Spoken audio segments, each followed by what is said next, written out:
বাংলাদেশিদের অনুপ্রবেশ বন্ধ হচ্ছে না রাজ্যে। সামাজিক মাধ্যমে ভারত নিয়ে বাংলাদেশিদের হিংসামূলক পোস্টের ছড়াছড়ি। ভারত বিদ্বেষী পোস্ট ছাড়লেও বাংলাদেশিদের রাজ্যে বেআইনি অনুপ্রবেশ থামছে না। অরুন্ধতিনগর থানার অন্তর্গত গজারিয়া বর্ডার সংলগ্ন এলাকা থেকে আলিফ হোসেন নামের এক বাংলাদেশি যুবককে আটক করলেন পুলিশ। ভারত থেকে বাংলাদেশে যাওয়ার সময় তাকে আটক করলেন পুলিশ।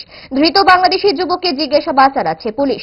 তার বিরুদ্ধে একটি সুনির্দিষ্ট ধারায় মামলা দায়ের করা হয়েছে। পরবর্তী সময়ে যদি আরও কারোর নাম উঠে আসে তাহলে তাদেরকেও এই মামলায় অন্তর্ভুক্ত করা হবে বলে জানান থানার ওসি।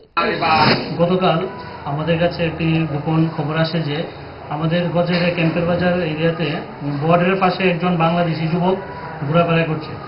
এই খবর পাওয়ার সঙ্গে সঙ্গে আমরা এডিনগর থানার পুলিশ এবং বিএসএফ এম্বুশপাতি এবং একটি লোককে সন্দেহজনক ঘোরাফেরা করতে দেখে আমি তাকে আটক করি।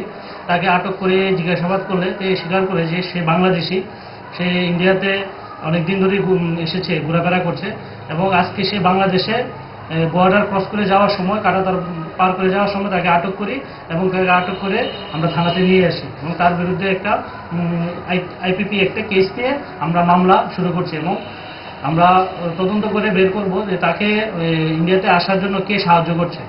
যারা ইনভলভ থাকে টাউটস বা বোকার, আমরা তাদেরকেও অ্যারেস্ট করে তাদেরকেও আমরা এই মামলায় যুক্ত করব।